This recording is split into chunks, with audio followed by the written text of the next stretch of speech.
Superior de Ingeniería Química e Industrias Extractivas, ESIQUE, del Instituto Politécnico Nacional.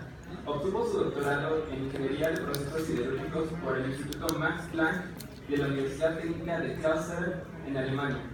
Cuenta con diplomado de Metalurgia Extractiva por el Instituto de Procesamiento de Minerales y Metalurgia Senken de la Universidad de Tohoku, Japón. Ha realizado estancias de investigación en el Instituto de Siderurgia en la Universidad Tecnológica de Aquisgrán, Alemania, y en la Facultad de Ingeniería Química de la Universidad de Patras, en Atenas, Grecia. Además, cuenta con publicaciones en revistas especializadas como el Mineral Processing and Extractive Metallurgy, Journal of Materials Processing Technology y el Material and Manufacturing Process. A continuación, los dejo en la presencia del doctor José Federico Chávez Alcalá. Les pido un aplauso.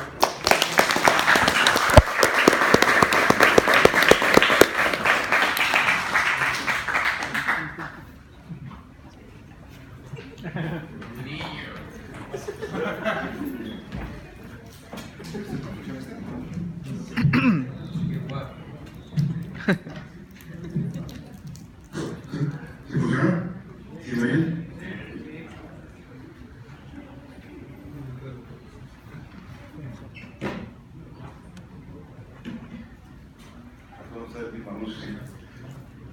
Bueno, buenos días a todos. Gracias por venir. Me da mucho gusto estar aquí con ustedes y muy honrado. He estado varias veces aquí, pero de aquella es la primera vez que estoy de este lado. Bueno, como vieron, yo soy del Politécnico. La realidad es que son carreras, digamos, hermanas, ¿no? Ustedes acaban de celebrar los 50 años de la carrera. Allá celebramos el aniversario de la fundación del laboratorio y este año celebramos el aniversario 44. Por cierto, en 15 días, si gustan ir, les mando el programa a los regículos estudiantiles, así, ¿no? Para que si andan por allá o viven por allá o quieren ir, pues les mando el programa. Aunque allá, la semana metalúrgica que organizamos se enfoca más a la industria, ¿no? Se invita a más gente que trabaja en la industria, más para que las personas vayan viendo cómo está el campo de trabajo. Y bueno, justamente, pensé que podría platicarles y decidí platicar de los dos temas en los que estoy trabajando y que pienso que voy a seguir trabajando en ellos todavía un tiempo, ¿no? Bueno, entonces, básicamente pues son procesamiento de aleaciones de aluminio, estado semisólido, y ahorita desarrollo de aceros avanzados de alto manganeso. Primeramente, casualmente, hace la semana pasada, gente de Peñoles fue a este congreso, el Congreso Extraction 2018, en Ottawa, Canadá, y nos mandó una presentación, esta presentación que fue una presentación plenaria del Congreso, ¿no? Entonces me llamó la atención porque justamente este investigador Peter Hayes de la Universidad de Queensland, en Australia, presentó una conferencia plenaria sobre la problemática que hay de la carencia de metalúrgicos en el mundo, ¿no? Sobre todo para el área extractiva, ¿no? Y bueno, entonces tomé de aquí de su presentación 4 láminas que les voy a mostrar, vamos a verlas juntos. Entonces, esto lo dijo el señor Phoenix del MIT en 1949, en donde se veía cómo iba caminando el desarrollo de materiales, ¿no? Entonces, así ha venido el desarrollo de materiales, y en base a esto, la gran mayoría de las carreras de metalurgia en el mundo han mudado a materiales, ¿no? A ciencia de materiales. Entonces, y es que también en el primer mundo los recursos naturales están acabando, ¿no? Entonces es lógico que se vayan más al área de materiales avanzados, como son los segundos. De hecho, se siguen habiendo cada vez más, ¿no? Sin embargo, ¿no? Lo que no se ha visto es que esa sociedad basada en la tecnología no se puede sostener, todas las industrias casi, si deja de haber la entrega de metal, de aleaciones básicas. Es decir, aunque sean mercados de materiales avanzados, muchos de ellos dependen del suministro de metales, ¿no? Y entonces la parte de extracción de metales y de obtención de metales comunes pues ha sido olvidándose, y no solamente olvidándose, ¿no? Sino que los principios básicos también se quedan fuera, y entonces los expertos ya no hay, ¿no? De hecho, en México pues hay un boom actualmente de necesidad de aleaciones de aluminio y de acero. O sea, es de los pocos países en México en que cada año está aumentando la capacidad instalada de fabricación de acero, por ejemplo, y también cada vez se están inaugurando nuevos molinos de laminación. Pero ya no molinos de los viejitos, ya molinos de procesamiento termomecánico, ya de control microestructural, de cristalización, todo esto, en donde no, en realidad en México no hay expertos en laminación. Y hay varios molinos nuevos o molinos que se están instalando. Y también de aluminio, ¿no? O sea, la demanda automotriz ha hecho que las plantas, bueno, que mucha gente quiera proveerles a las plantas automotrices de piezas de aluminio, y en México los fabricantes no pueden, y están llegando empresas extranjeras, ¿no? Chinas, japonesas, sobre todo en el Bajío. Entonces, hay mucha demanda entonces, también de gente que sepa de eso. De hecho, con la firma del nuevo Tratado de Libre Comercio, se estableció que para que podamos exportar autos a Estados Unidos, el porcentaje de piezas que deben ser fabricados en la región aumenta de 60 a 70%. Eso implica que para poder exportar coches a Estados Unidos, vamos a tener que meter más piezas fabricadas en México. O sea, las automotrices van a tener que dejar de importar piezas y fabricar piezas en México para poder exportar los vehículos a Estados Unidos. Entonces, por eso me llamó la atención eso, pues además, ustedes en el Poli son de las pocas carreras que mantienen parte metalúrgica.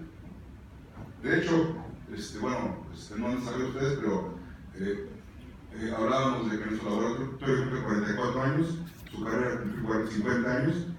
La carrera de metalurgia en el Poli tiene ya 70 años, más de 70 años. Y les ganamos a poner la metalurgia. Porque aquí en la UNAM ya había una carrera de metalurgista, pero para las plantas extractivas, ¿no? Y cambió a metalurgia después de nosotros. Sin embargo, la de aquí de metalurgista es más antigua. Bueno, entonces, estamos en un periodo de cambio muy rápido de la manera de vivir el uso de la tecnología, ¿no? Y el desarrollo de la sociedad, pero necesitamos metalúrgicos, gente que sepa de metalurgia. Bueno, ¿y qué necesitamos para el futuro en cuanto a la fuerza laboral de metalurgia? Pues necesitamos gente que sepa de ingeniería de procesos metalúrgicos, y que conozca, que sepa, que haya aprendido, que tenga habilidades en las disciplinas básicas que se aplican en esta área, como son conocimiento de procesos metalúrgicos, habilidades como termodinámica, fenómenos de transporte, cinética, microestructura, mecanismos de reacción, ingeniería de reacción y control, además de lo que requiere cualquier ingeniero actualmente, ¿no? Y que eso pues, ayuda mucho que tengan su capítulo funcionando para que estén actualizados en lo que están haciendo las partes, ¿no? Como diseño de procesos, pensamiento innovador, a utilizar herramientas de cómputo para hacer modelaje y optimización de procesos, ¿no? Y todo eso para que la industria primaria de metalurgia, de reciclaje y de materiales avanzados se pueda sostener. O sea, en todo el mundo hay una gran carencia, ¿no? En Sudamérica, en Australia, en México, ¿no? Actualmente, Ternium, en Monterrey, cuando algún metalúrgico que más o menos entienda de metalurgia, luego se lo jala, ¿no? Bueno,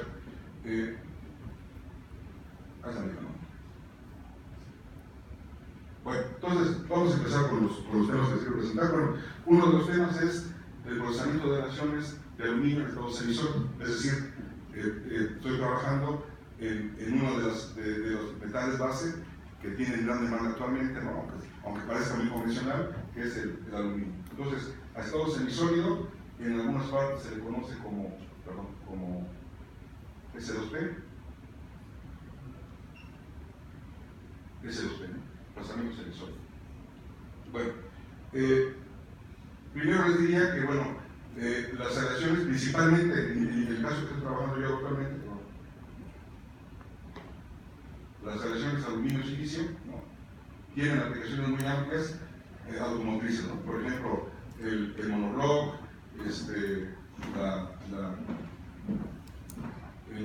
la cabeza de los cilindros, los pistones. Hay varias piezas del automóvil que se fabrican con aleaciones aluminio-silicio.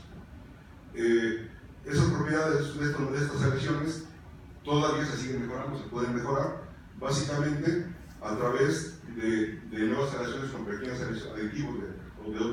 semejantes mediante tratamientos térmicos o por técnicas novedosas de fabricación que le aumenten su propiedad. Entonces, básicamente, aquí está una parte de diagrama aluminio-silicio, en donde aquí tenemos el eutéctico y se trabaja aleaciones hipotécticas, por ejemplo, para los rines, o hipereutécticas, por ejemplo, para los pistones. Bueno, entonces, ¿qué ventajas tendría fabricarlas por procesamiento de estado semisólido con respecto al tradicional? Bueno, primero que es un proceso de manufactura que nos da una pieza ya en una forma muy cercana a la final que va a trabajar, ¿no? Y que puede implicar una reducción del costo total del proceso. También, al trabajar en estado semisólido, inyectarlo, se pueden obtener como en líquido producción de piezas muy complejas, son muy complejas, en un solo paso, ahorros en consumo de materiales y energía, mejor control de defectos de solidificación y contracción, reducción de daños lamentables y en general mejora de la lesión en propiedades mecánicas, ¿no? Aquí hay dos ejemplos. Aquí hay un monobloc de Honda Accord sacado de esta referencia de 2008, o este es hipotético, este es hipereutéctico, este es una automotriz que está, bueno, los dos, este está fabricado por el semisólido y este por isoformado, ¿no? Ahorita vemos qué es eso.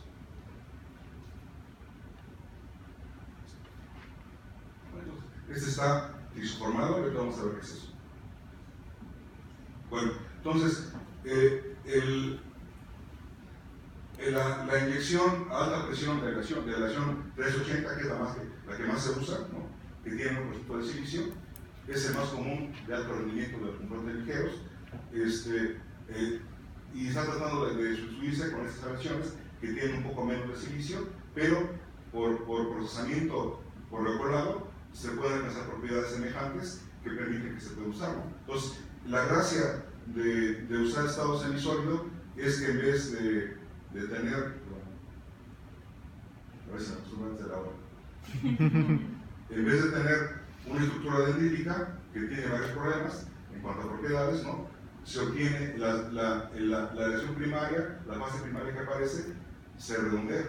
Entonces aparece una estructura globular y además se inyecta en estado semisólido y esa que tiene un poco menos de silicio puede tener propiedades semejantes a esta. Entonces es un regulado de una aleación 356 que tiene 7% de silicio con estructura no dendrítica. Pues vamos a ver cómo se obtiene esto. Bueno, entonces aquí hay una tablita que muestra las propiedades mecánicas de las aleaciones aluminio-silicio, aluminio puro, aluminio con 7% de silicio, como A356, A356 y con 9% de silicio A380, ¿no? Entonces aquí vemos que las máximas propiedades de resistencia a la tensión tiene la 356 recolada, ¿no? Con tratamiento térmico, se moja un poco, o también esta recolada, o estas con 9% de silicio del 380. O sea, estas, digamos, tienen las de mejores propiedades, con un buen todavía componente de elongación para usarlas como para piezas, ¿no? Esta tabla salió de esta referencia de 2012. Entonces, en general, ¿no? La versión 380, que tiene el proceso de silicio, pues tiene un mayor contenido de eutéctico en la microestructura, lo que le da mejores propiedades, pero sin embargo esta con 7%, procesadas por recolado o isoformado, puede también competir cuanto a propiedades mecánicas. Y bueno, pero siempre y cuando estas aleaciones se fabriquen en estado semisólido. Por colado normal, pues es más bajo, ¿no? O por inyección a presión, también es un poco más bajo. Bueno, el estado semisólido de la aleación más usada, que es la 380, nos está reportando porque para trabajar en estado semisólido utilizamos un amplio rango de temperaturas en donde existe el sólido matiz. Una aleación que está más cerca del eutéctico, pues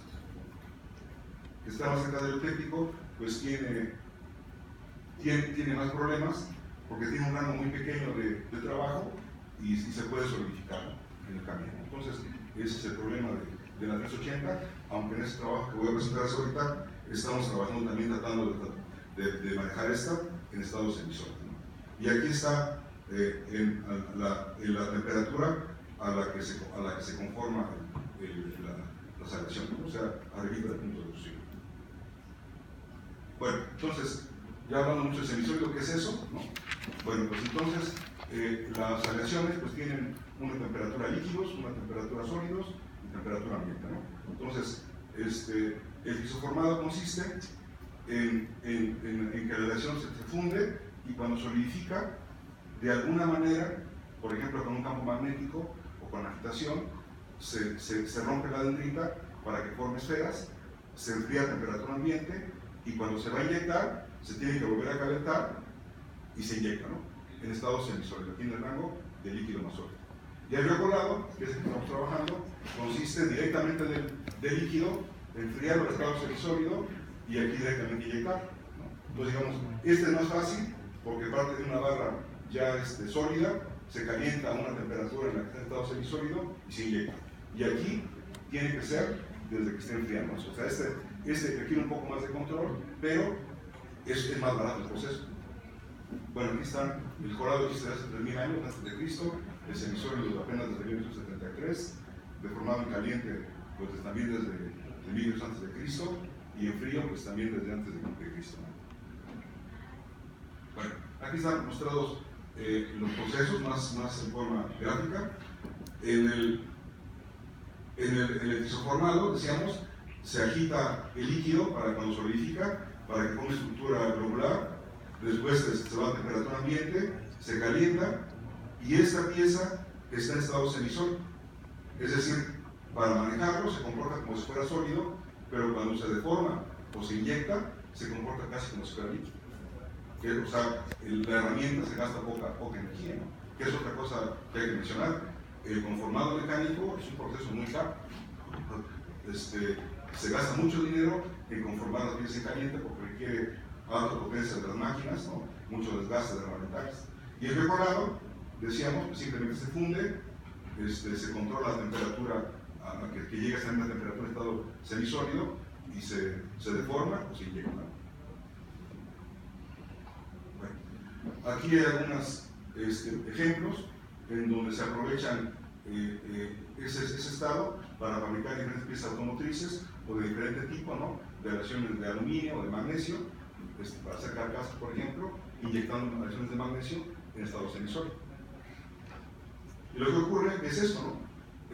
Cuando empieza a solidificar la aleación, empieza a formar la fase primaria de dendritas, pero la idea es romperlas, ¿no? Romperlas cuando va bajando la temperatura para que dejen de tener esta forma, se empiecen a globulizar y cuando se inyecten tengan forma globular, ¿no? Con la ventaja de que esto da mejor infraestructura, de que ya hay un porcentaje de sólidos, es decir, la contracción cuando se inyecta es menor, entonces puede dar mejores propiedades mecánicas. Aquí hay un ejemplo de una aleación semisólida, es de magnesio, en donde, bueno, entonces aquí se ve cómo está, aparentemente está en estado sólido, pero vamos a ver cómo se comporta.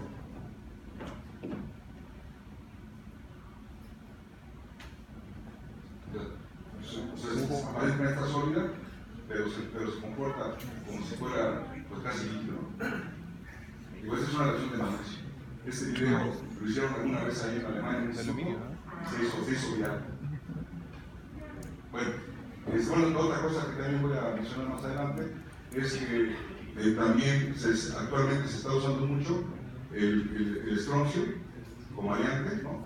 Para modificar las características de la aleación y ampliar su zona en que estás ampliar zona de rango de solidificación. Y también se están buscando procesos más simples, ¿no? para fabricar estructuras globulares que no sean necesariamente isoformado o recolado, simplemente lo que está haciendo es que se vacía la aleación en un canal, ¿no? Y cuando va bajando la aleación, solita se va rompiendo la dendrita y sin necesidad de una máquina complicada se tiene una estructura globular. Bueno, entonces, bueno, lo que estamos haciendo nosotros, ¿no? Pues es que, para empezar, hay un problema porque el diagrama de fases nos da la temperatura de equilibrio, ¿no? Y en un proceso real, la solidificación lleva un retraso con respecto al diagrama de fases. Entonces, como es un metafundido, es una máquina, pues difícilmente podemos saber exactamente en qué estado de solidificación va, ¿no? Esto lo atacó hace muchos años ya el señor Shale, ¿no?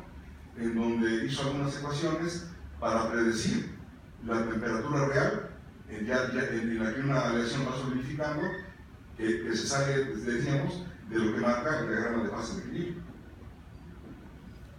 Entonces, nosotros, bueno, un alumno mío, doctorado, desarrolló un modelo en donde, a partir de la ecuación de Shale, establece el coeficiente de distribución del silicio en la aleación.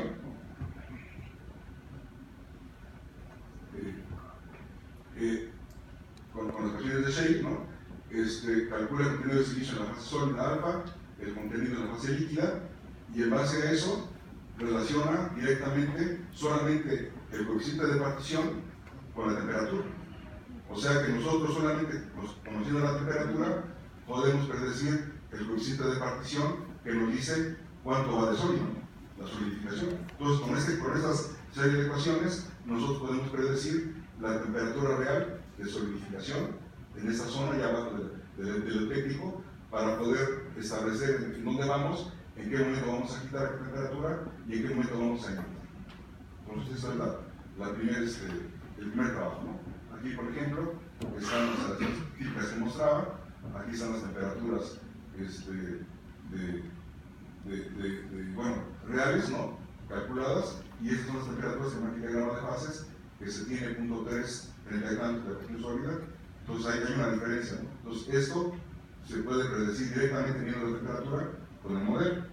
Aquí hay un ejemplo en donde una tablita de cálculo en donde se van calculando a cada tiempo, a cada temperatura real, el porcentaje de fracción sólida, y en base a esto pues se inyecta la presión. Entonces está el diagrama de fases, y aquí están las temperaturas reales en que va solidificando diferentes aleaciones. O sea, 7% de aluminio, de silicio y 9% de silicio. Bueno, aquí está otra vez lo mismo. O sea, cómo sale cómo por el modelo se puede obtener, con ese modelo se puede obtener la misma temperatura real, un porcentaje de sólidos y con la ecuación de Shale, pero solamente conociendo la temperatura. Bueno, entonces hicimos una máquina, ¿no? Aquí está la máquina de regulado. Bueno, aquí se ven algunas vistas, ¿no? Aquí el visor donde se carga el metal líquido. Aquí tiene una sección donde se agita, donde se va solidificando, y al final se inyecta, ¿no?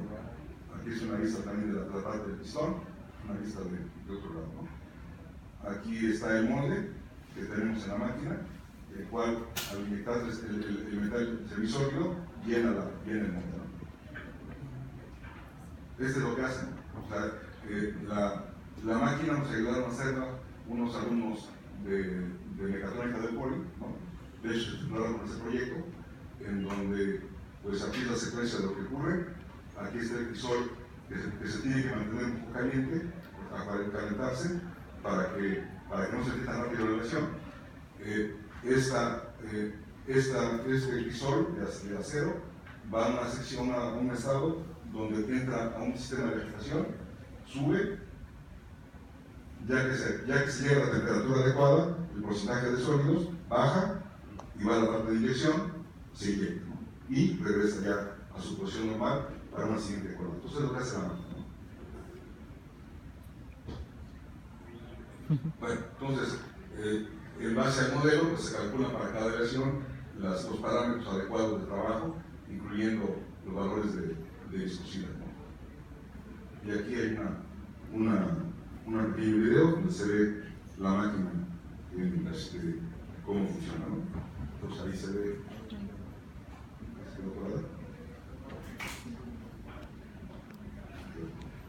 Entonces ahí se ve cómo lleva el metal, pasa a estación, sube el visor con el metal líquido, ahí al agitador, que lo hemos modificado varias veces, que tiene también una tapa, ¿no?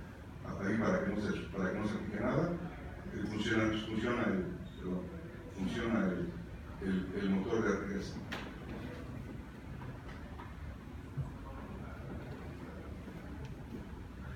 arranca el motor de arriba,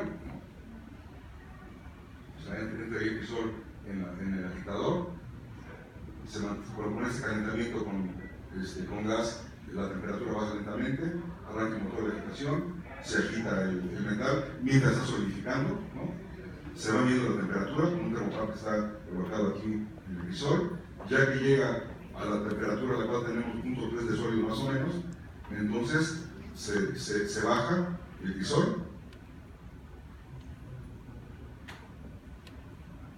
y pasa a donde está un pistón de otra máquina que adaptamos que está atrás, ¿no? Una prensa, le cambiamos el pistón para acá y el pistón que es bastante potente, pues empuja el crisol para que acá arriba esté el molde, para inyectar la aleación en estado semisólido y regresa a su lugar.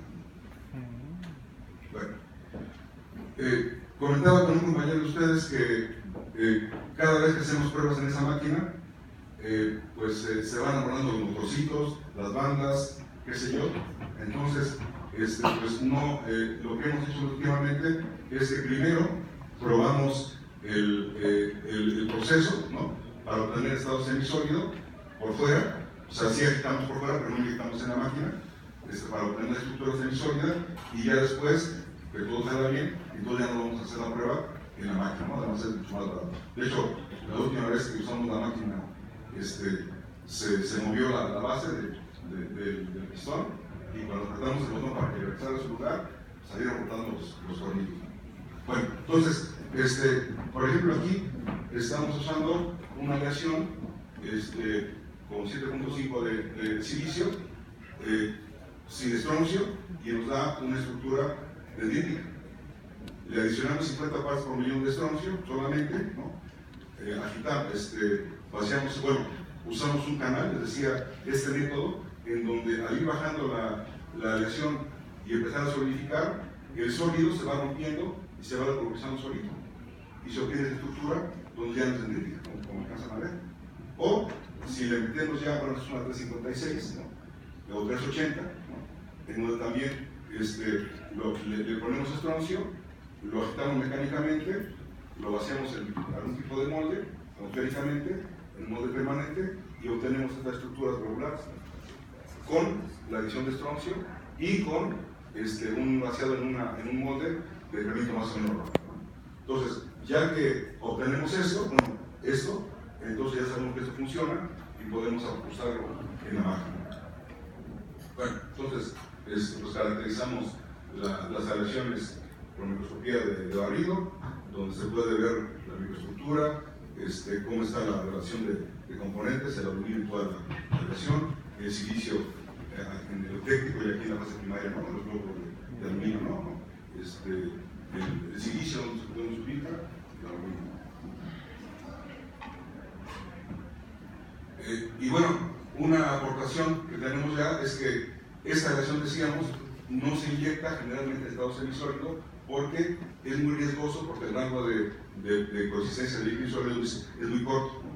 Sin embargo, aplicando la ecuación que se desarrolló, para ver a qué temperatura hay que vaciar, hay que inyectar o vaciar, pues sí se obtiene la estructura del contenedor. Entonces, lo que sigue es hacer esto ya en la máquina. Otra vez, la misma con estroncio, con el canal angular, en donde se obtiene también, o sea, con el canal angular o con la agitación, se puede obtener la estructura regular.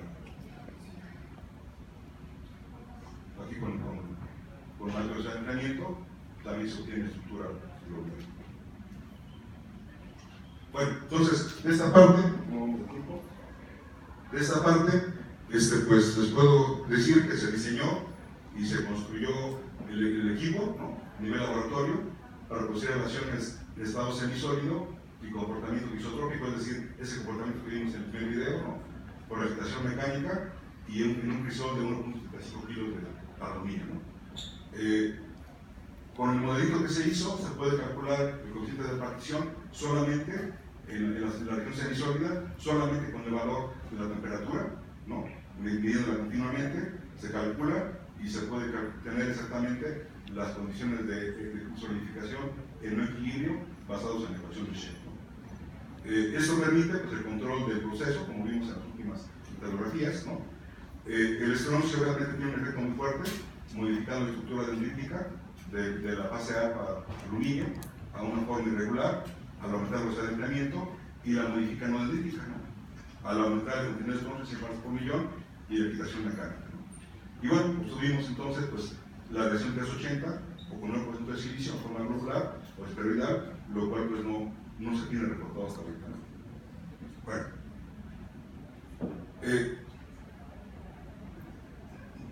también estamos trabajando en el procesamiento de aceros de alto manganeso, ¿no? Esta aceleración de alto manganeso, bueno, hay una relación que es la Hadfield, ¿no?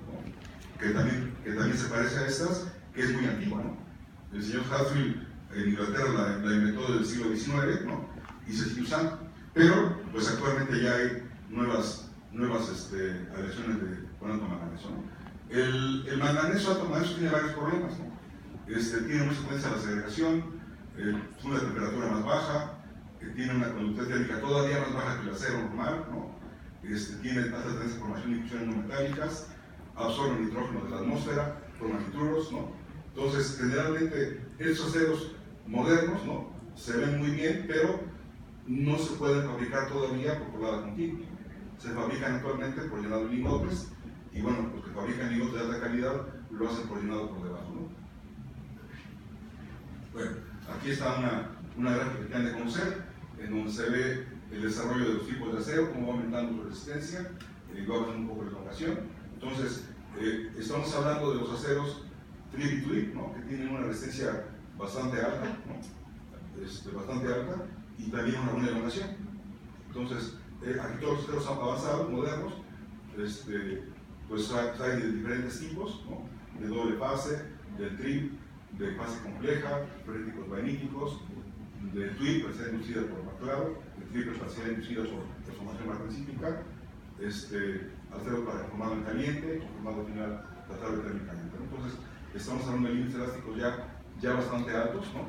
Y con retención máxima, la tensión mayor de 700 megapascal, lo cual pues, ya es una reacción muy avanzada, ¿no?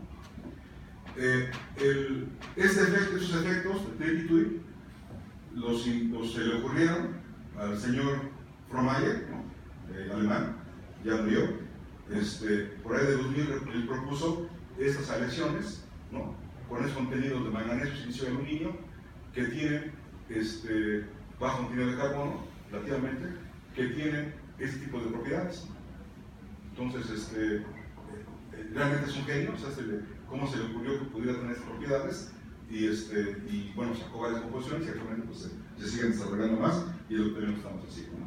Entonces, algunos aceros típicos pues, son, por ejemplo, esta composición química, manganeso, silicio, aluminio, carbono, nitrógeno, en donde la fase normal de esta reacción son el gamma, o sea, son aceros autilíticos, también un poco de ferrita y una fase magnesita epsilon.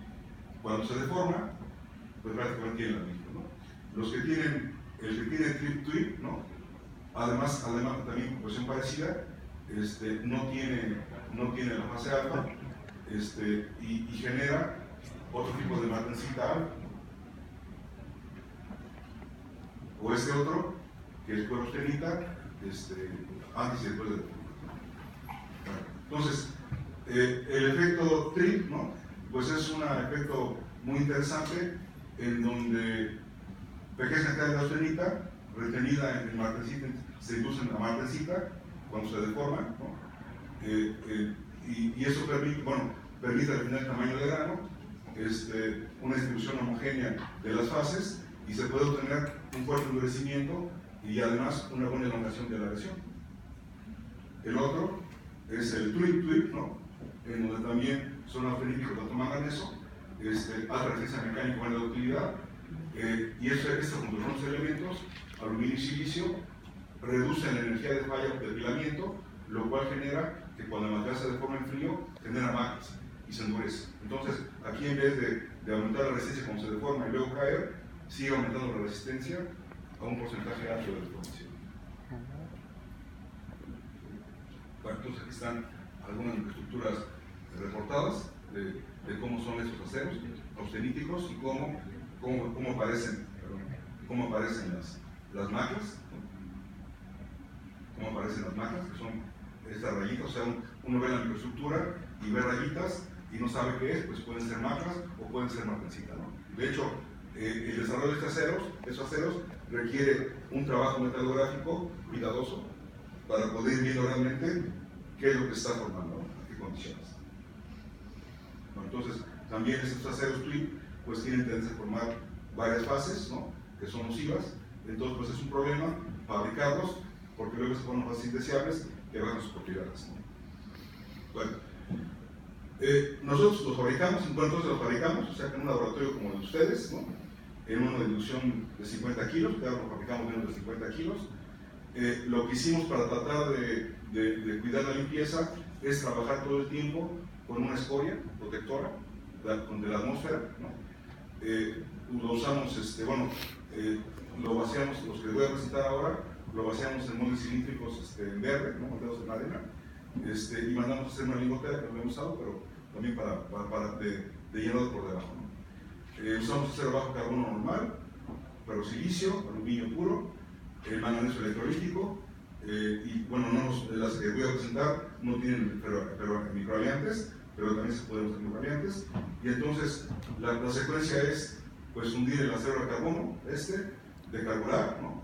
Con una escoria rica en óxido de hierro, 3 veces para decarburar bastante, cambiar la escoria a una escoria neutra de protección, desoxidar con el silicio de aluminio todavía, porque se oxidó al decarburar, ¿no?